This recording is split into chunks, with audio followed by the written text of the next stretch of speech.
Welcome. This is the Love Life Light channel, a space for clarity without panic in an age of noise. Here, we slow things down, not to escape reality, but to see it more clearly. Let's begin. The Arch of Ontology, the transcendent spirit indwells the temporal. Before we begin, a word about posture. This is not a talk to consume quickly. It isn't background noise. It isn't something to agree with or argue against in real time. If you are listening while doing something else, that's fine. Just don't rush it. You don't need to take notes. You don't need to hold on to every sentence. You don't need to decide what to think. This is not an argument. It is not instruction. It is not motivation. It is an act of orientation. Some parts may feel immediately clear. Others may feel slow or unfamiliar or oddly quiet. That's intentional. This essay moves the way reality often does, from the ordinary through depth and back again. You may notice moments where nothing dramatic is happening, where the pace feels restrained, where silence is allowed to linger. Don't fill that silence. Let it do its work. You don't need to force insight. If something matters, it will stay. If it doesn't, it will pass. There is no call to action at the end, no conclusion to apply, no demand to change. Only an invitation to notice where you already stand. If at any point you feel the urge to speed up, to summarize, to skip ahead, that urge itself is part of what we're examining. Stay with what's being said, not to master it, just to remain present. When you're ready, we'll begin. Why life feels thin. The problem before the concept. Let's not rush. Before ideas, before explanations, before answers, just notice where you are. The room you're in has weight. The air has temperature. Your body is already doing 1,000 quiet things to keep you here. Breathing, balancing, holding. And yet, for all that activity, something feels oddly absent. Not missing exactly. Present, but unreachable. You may not have words for it. Most people don't. It shows up instead as tiredness and sleeplessness. Sleep doesn't fix it. It lingers. As a distraction that feels less like curiosity and more like escape. As a sense that the days are full, but thin. You move through them, you manage them, you complete them, but they don't quite land.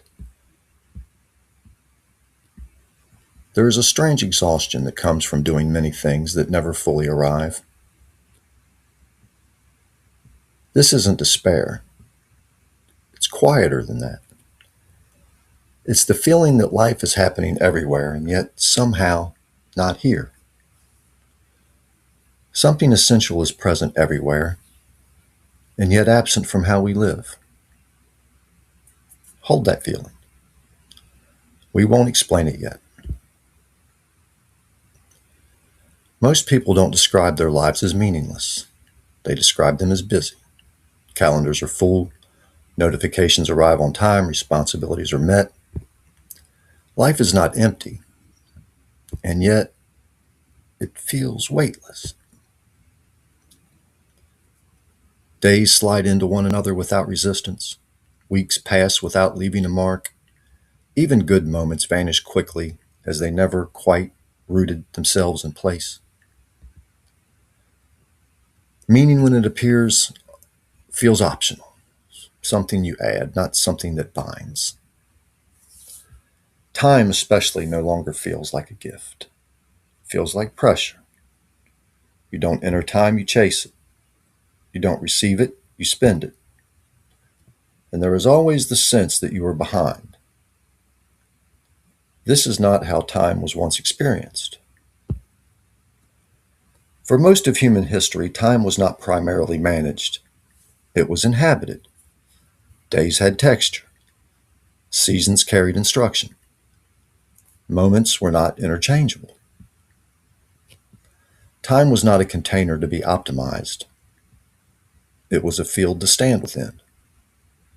Now, time is abstract, measured, segmented. And because it is abstract, it can be lost without anyone noticing. The ache you feel is not because life is hard. Human life has always been hard. It's because life has become strangely thin, busy but shallow, full but uninhabited. We keep trying to fix this with speed, novelty, and intensity. But none of those add weight. They only add motion. And motion is not the same thing as meaning. Underneath this thinness is an assumption so familiar we rarely notice it. We assume reality is closed. That what exists is only what can be measured, managed, or produced.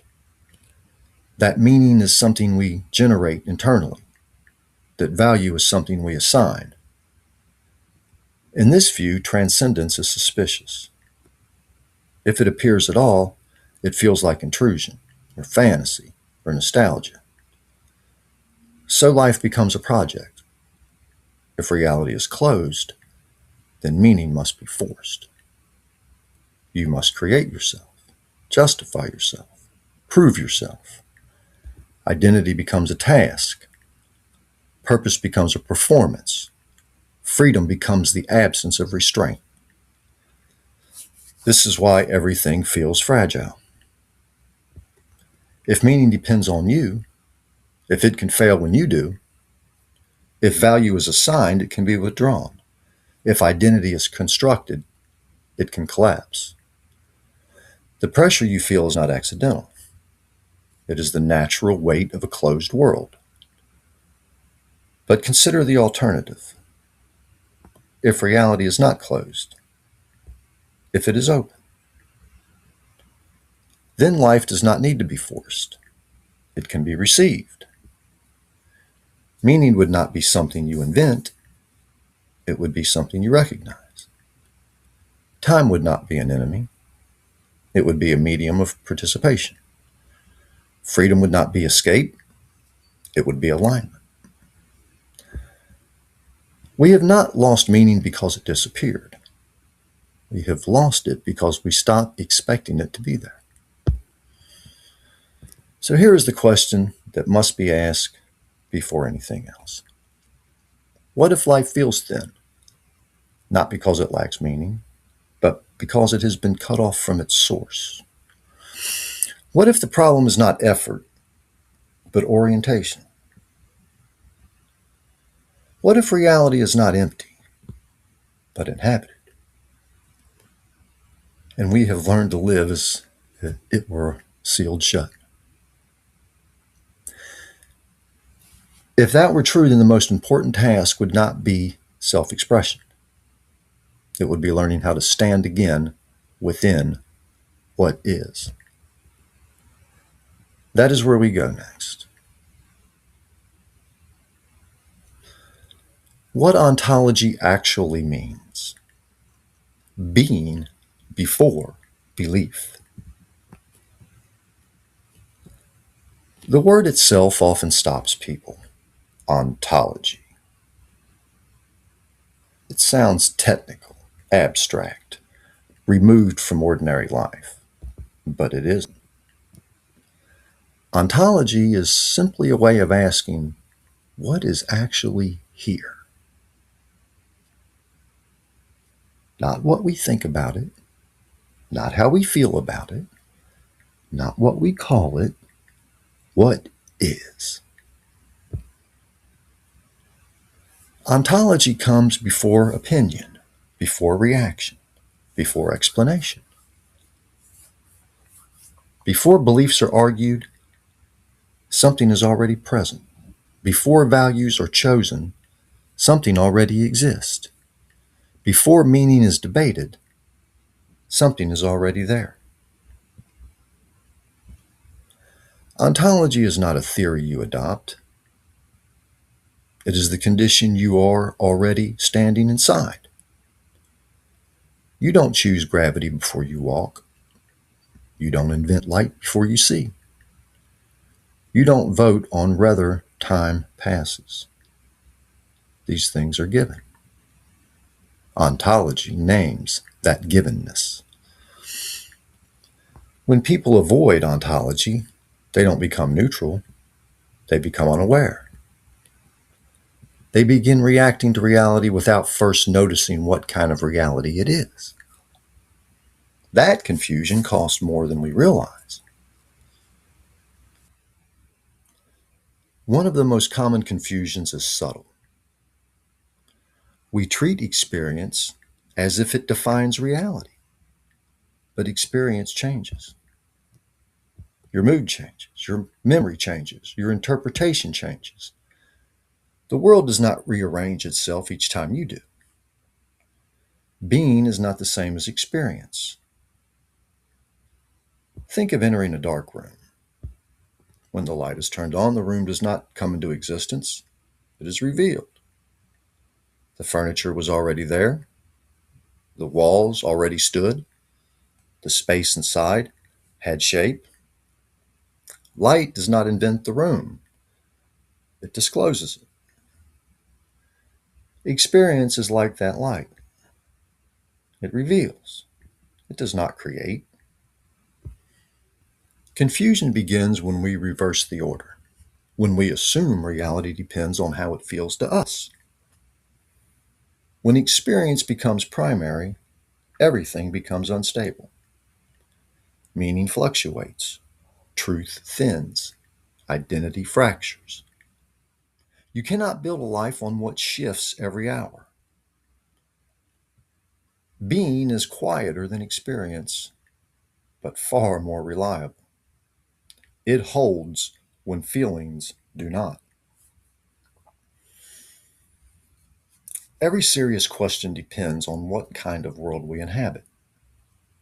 Ethics presupposes being. You cannot ask what is good without assuming something is. Meaning presupposes reality. You cannot search for meaning unless there is something real to be meaningful within. Freedom presupposes order.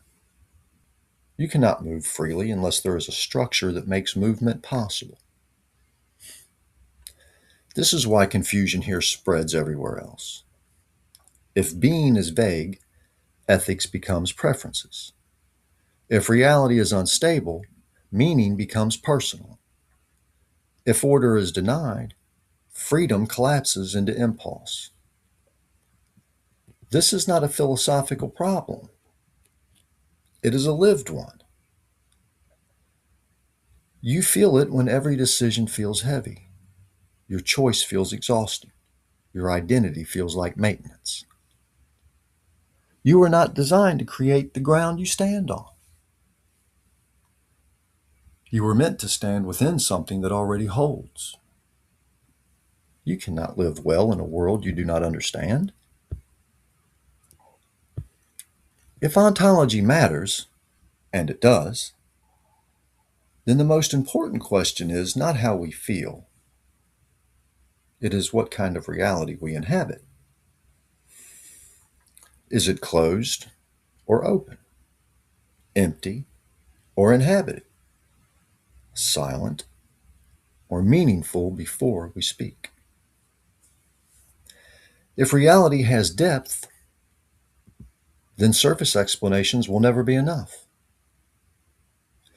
And if reality includes something beyond us, not outside, but more fundamental, then the question is no longer whether transcendence exists, it is how it relates to the world we already live in. That is where we go next. The word transcendent has been badly mistreated. For some, it means emotional intensity. For others, it means escape. For others still, it means something vague and untouchable, useful for poetry, useless for life. None of those are what the word originally meant. To transcend is not to float away.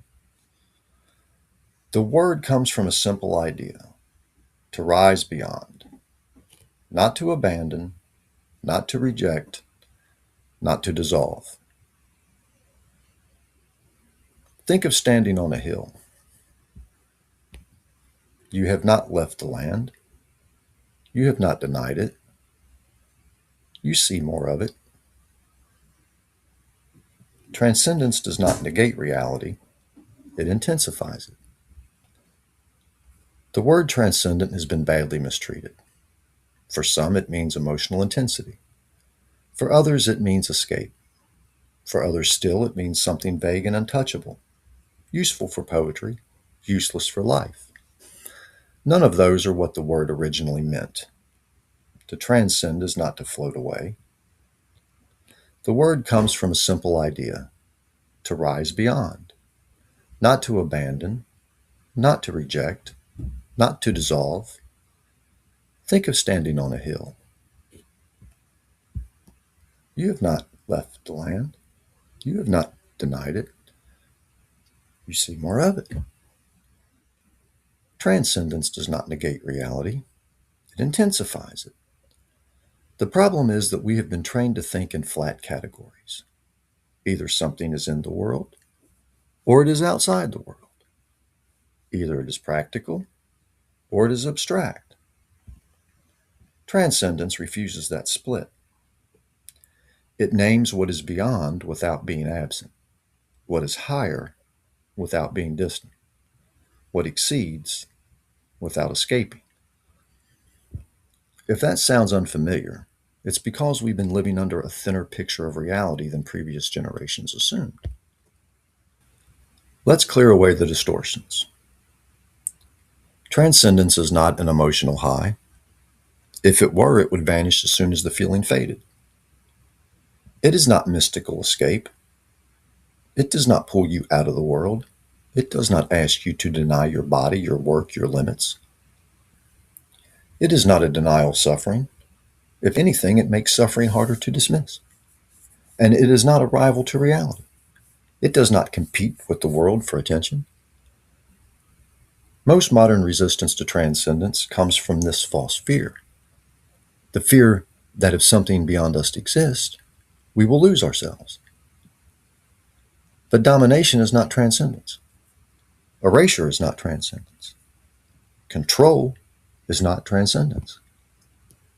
Those are failures of relation, not expressions of depth. When transcendence is misunderstood, it feels threatening. When it is understood properly, it feels stabilizing. In the classical sense, the transcendent is not beyond being. It is beyond categories. It cannot be reduced to objects. It cannot be measured as a thing among things. But that does not make it less real. It makes it more fundamental.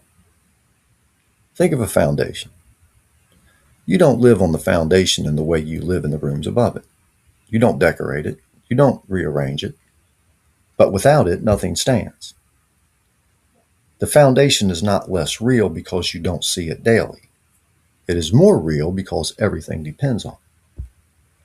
This is how classical thought understood transcendence, not as a distant ceiling, but as a sustaining depth, not as a competing layer, but as what allows layers to exist at all.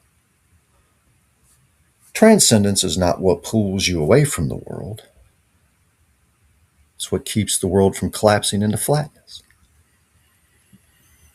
If the transcendent is real, and not as escape but as depth, then the question shifts. The question is no longer whether it exists. The question becomes, how does it relate to the world we already inhabit? Does it hover above it, stand outside it, interpret it occasionally? Or is the relationship closer than we've been taught to expect? If the transcendent is not absent from the world, then the structure of ordinary life may be carrying more meaning than we have allowed ourselves to notice. To see that, we have to look carefully at time itself. When we say temporal, most people hear temporary, as if time were only loss, as if everything within it were already on the way out. But that is not what temporal means. The temporal is not the opposite of the eternal. It is a mode of being. Time is not merely what passes, it is what unfolds. A life does not appear all at once, neither does understanding, neither does love. They come into being through sequence, through patience, through duration. The temporal order is not a flaw in reality, it is how meaning becomes shareable. A sentence requires time. Music requires time. Growth requires time. If everything were instantaneous, nothing could be received. Time is not the enemy of meaning. It is the condition that allows meaning to take shape. Most modern anxiety circles back in time. There is never enough of it. It slips away. It presses. You feel it when the clock is always visible, when efficiency becomes a virtue in itself, when rest feels earned only after exhaustion. Time in this posture becomes a threat, something to conquer, something to control, something to survive. But this is not the only way to stand within time. There is another posture. Time is participation.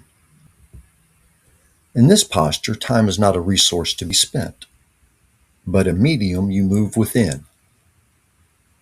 Moments are not interchangeable. They carry texture.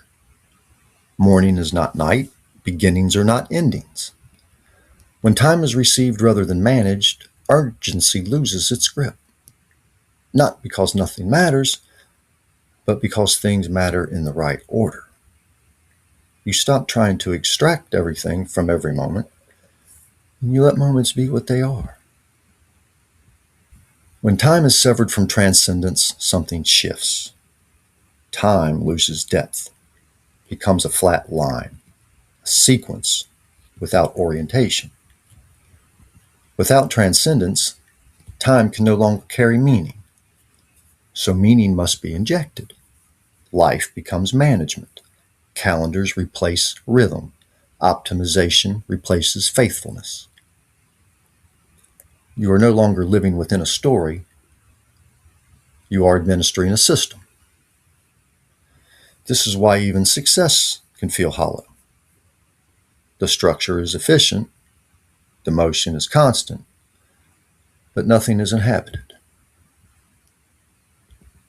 Without transcendence, time presses from behind. With transcendence, time opens from within. The difference is not speed, it's depth.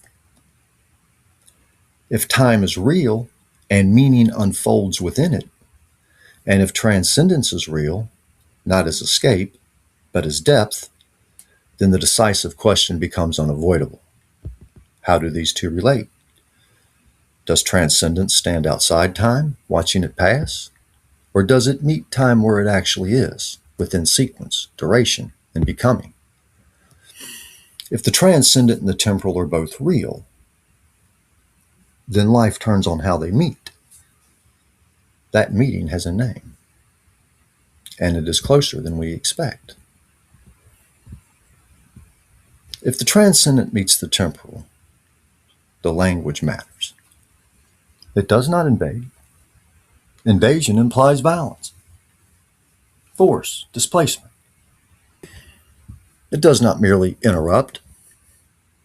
Interruptions suggest rarity, an exception to ordinary life. And it does not simply visit. Visits end. They leave things unchanged.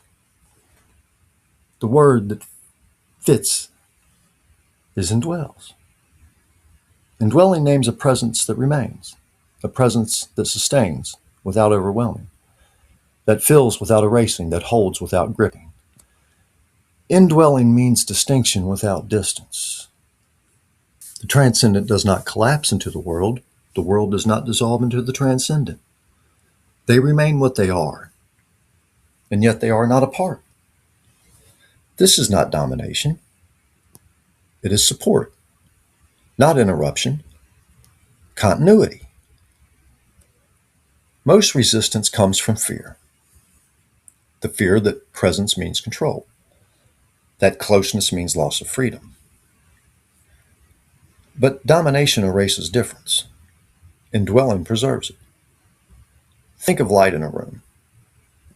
The light does not replace the furniture. It does not rearrange the walls. It does not coerce the space. It allows the room to be what it already is fully. Or think of meaning in a sentence. Meaning does not crush the words. It does not negate grammar. It does not silence structure. It animates them. Without meaning, the sentence exists but goes nowhere. Without light, the room exists but remains unseen. Indwelling does not remove freedom. It makes freedom intelligible. You are not less yourself because reality is inhabited. You are more situated. Now we return to the image. The ark stands in the water. It does not block the river. It does not redirect the current. It does not demand attention. It opens a passage. By standing where it stands, it orders the space around it. Water flows through. Light passes beneath. Movement is gathered without being forced. The ark does not argue for its necessity. It simply bears weight. The transcendent indwelling the temporal is like this. It does not shout. It does not compete. It does not rush. It stands. And by standing, it makes passage possible. If the transcendent indwells the temporal, then life is not something we invent. It is something we enter into. Meaning is not imposed from without or manufactured from within. It is discovered by participation. The question shifts again. If life is not self-creation, then what is our role? If meaning is already present, then what does freedom actually mean? To answer that, we must let go of mastery and learn a different posture. One of the heaviest burdens of modern life is quiet. It is the burden of having to invent yourself. Not once, continually. You must define who you are, revise it, defend it, update it. Identity becomes a task that never quite finishes. This is why people feel tired, even when nothing is technically wrong. The strain is not moral failure. It is ontological overload. You were not meant to carry the weight of authorship over your own being. Self-creation sounds liberating. In practice, it never rests. Because if you made yourself, you can always come undone. Participation begins with recognition. Before you act, something is already true. Before you choose, something already is. Being precedes action. Meaning precedes choice. Love precedes effort. You do not create these things by intensity. You discover them by attention. This does not remove responsibility. It relocates it. You are responsible not for inventing reality, but for responding to it faithfully. Participation is not passivity, it is consent. The difference matters. Freedom has been flattened. It is usually described as the absence of limits, not restraint, no boundary, no claim. It is usually described as the absence of limits, no restraint, no boundary, no claim. But nothing actually functions that way. A river without banks becomes a flood. A body without structure collapses. A life without orientation disintegrates. Freedom is not escape from order. Freedom is alignment with reality. When you move with the grain of what is, motion becomes possible without strain. This is why limits do not always feel oppressive. Some feel like shelter. Some feel like clarity. Freedom is not the absence of limits, but the presence to fit. If life is participation, then the goal is not mastery. It is consent, not resignation, not collapse. Consent to what is real, to what holds, to what precedes you. This posture changes nothing outwardly at first, but it changes how everything is carried. To see that, we return to ordinary life, work, suffering, love. This is where alignment becomes visible. When life is self-creation, work becomes proof. You work to justify yourself, to secure worth, to stay visible. The pressure doesn't come from the task, it comes from what the task is carrying. When life is participation, work shifts. It becomes response rather than self-verification. You do what is given you to do, not to become real, but because you already are. This does not make work easy. It makes it honest. Faithfulness replaces optimization. Attention replaces urgency. You are no longer trying to extract identity from effort. You are allowing effort to take its proper place. Suffering exposes what we have relied on. If meaning was manufactured, suffering dismantles it. Pain interrupts performance. Loss breaks narratives. Limits refuse negotiation. This is why suffering feels unbearable in a closed world. It has nowhere to go. But when reality is inhabited, suffering does not negate meaning. It tests whether meaning was real, not whether it was intense, not whether it was convincing, whether it could remain. This does not make suffering good. It makes it intelligible. It means that suffering is not the final word, even when it is the loudest. Love is often mistaken for projection. We imagine, we idolize, we impose. But love, rightly understood, is recognition. Seeing what is there and responding without possession. Love does not invent the other. It receives them. This is why love requires presence rather than control. When life is participation, love stops being grasping. It becomes steady, not dramatic, not consumptive, faithful.